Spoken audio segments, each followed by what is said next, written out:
The first emanation, the first utterance, the font of energy through which Ian Soph emanates into the universe.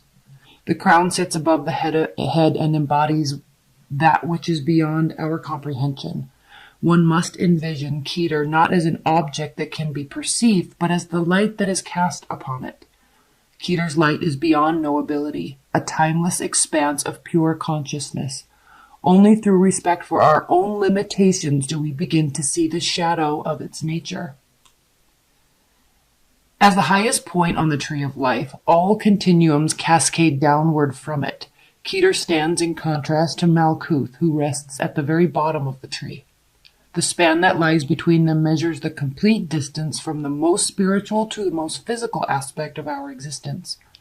Journeying downward from this point, all other emanations become increasingly close to our present experience.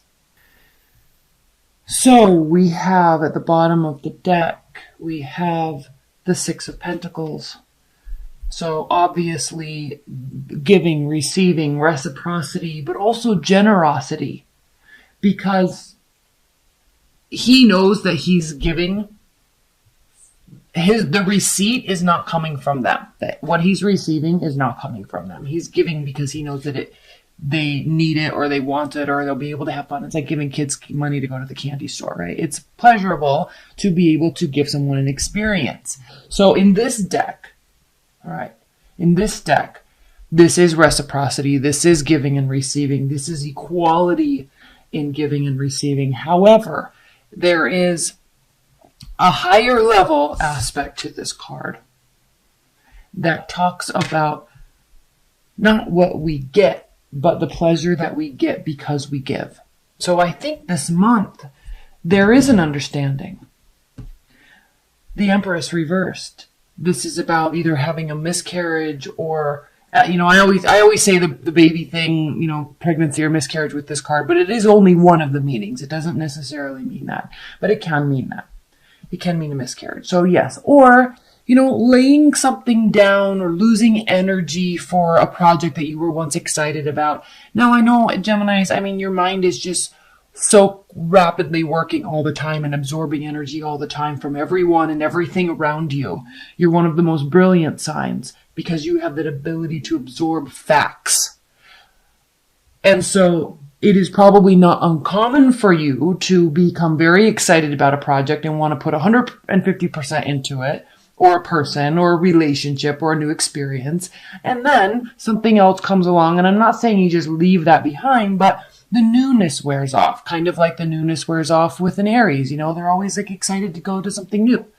But you take that's why this is an Earth card, because you take what is whole about what this was, what you learned from it, what the experience was. It's not that maybe let's just say, for example, you were going to start a company. Okay, so you went through this process and then you kind of lost the passion about it and you didn't really want to do it anymore, but you took with you a wealth of knowledge about what to do, how you did it, what you learned, who you met along the way. So even though that something might be fizzling out, there's still a wealth of knowledge and a higher level understanding of what the true purpose what it was for you. All right.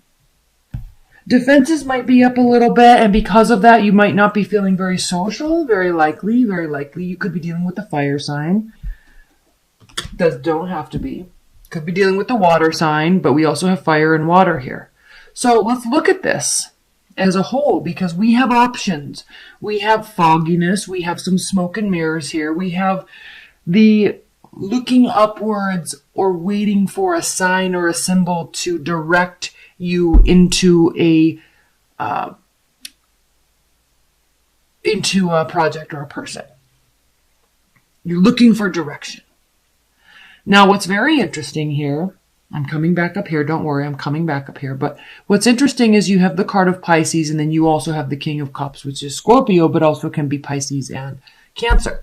So it's very interesting because if you are dealing with the water sign, there's confusion. You're looking for a sign or a symbol to direct you in what to do. Now, again, you're looking at this from a higher level. This isn't moment by moment. This isn't emotions based, right? This is not situational.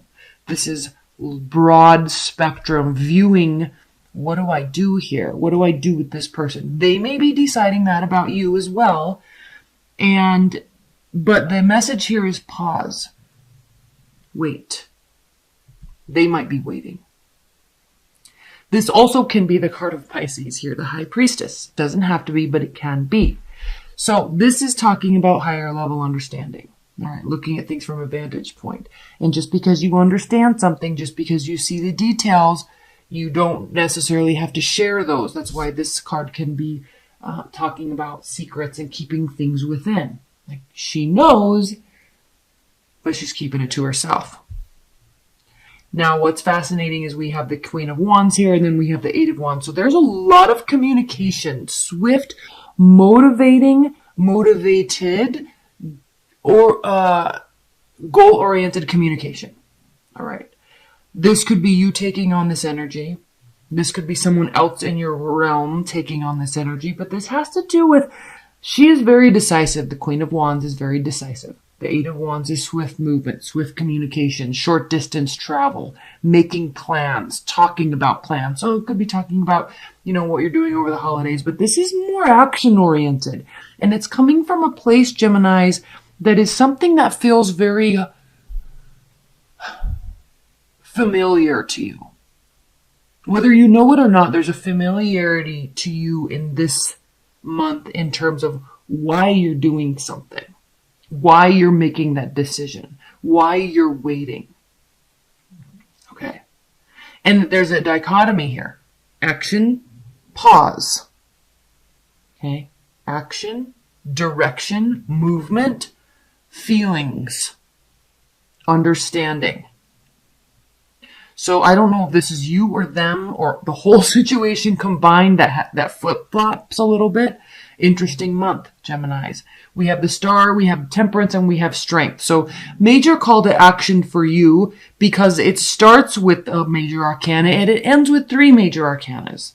So major call to action to you to maintain your composure and your confidence and your willingness to see or accept or hear the other side.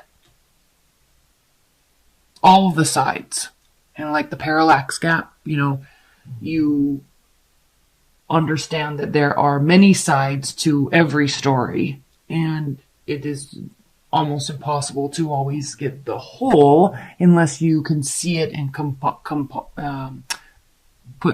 together all the different components of the puzzle or of the story.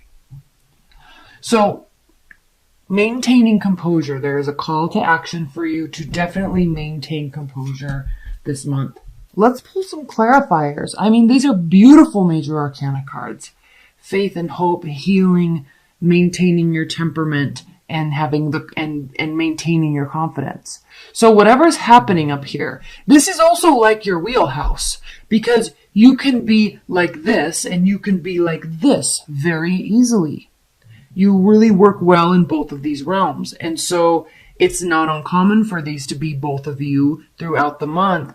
And that could be why you're getting this kind of quiet confidence about you, about what you're doing, because you feel at home here and you feel at home here. You feel at home with this person and you feel at home with this person, right? That's why there is this card of reciprocity. That's why there is this card of generosity. Okay, not starting something new. So you're working something that's already been working, or you're stopping something that's not working and taking the lessons from it. Defenses are up a little bit with respect to that. Again, this is a card of generosity. This is a card of maintaining sure footing. So you either need this, okay, and until you get it, your defenses are up. Until you get it, you're not putting more effort in. This possibly, Geminis, can be you need somebody else to do something before you will give more of yourself or of your time or your energy or your money, resources. You might be waiting and hanging out for somebody to make a decision before you do more.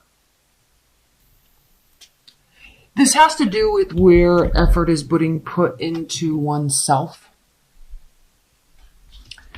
And there's again, remember when I said you don't have to do anymore? It's like it's up to the other person. I think there is a general consensus in this reading, Geminis, that it is.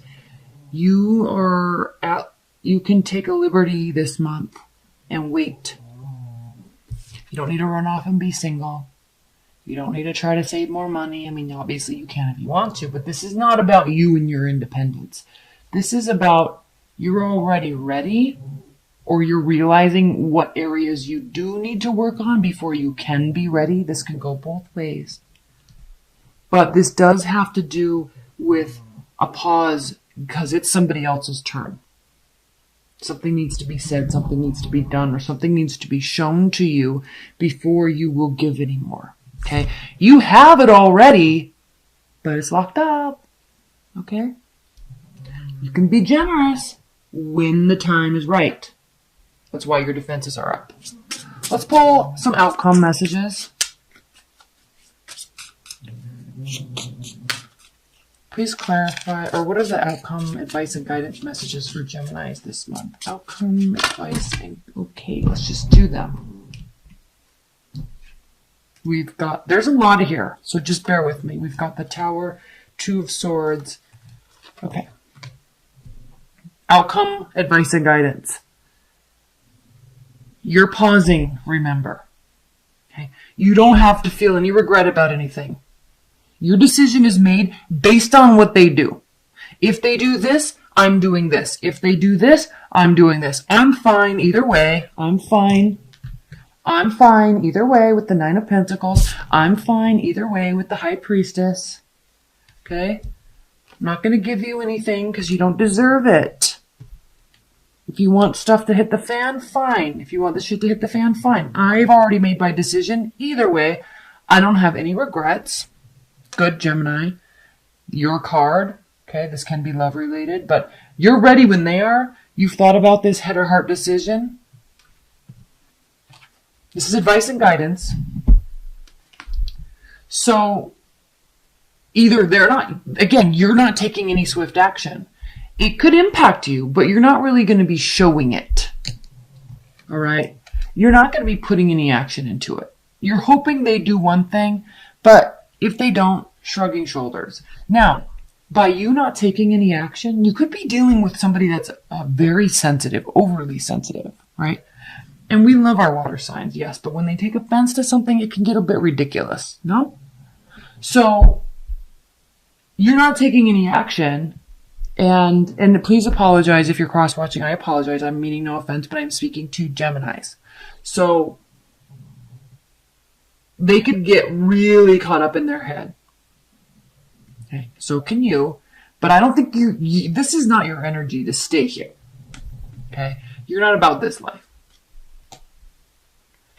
And you're usually about this life, but you're not about rushing in. Like this is you thinking with your head and not your heart and being very strategic and smart about how you're going to make the next move.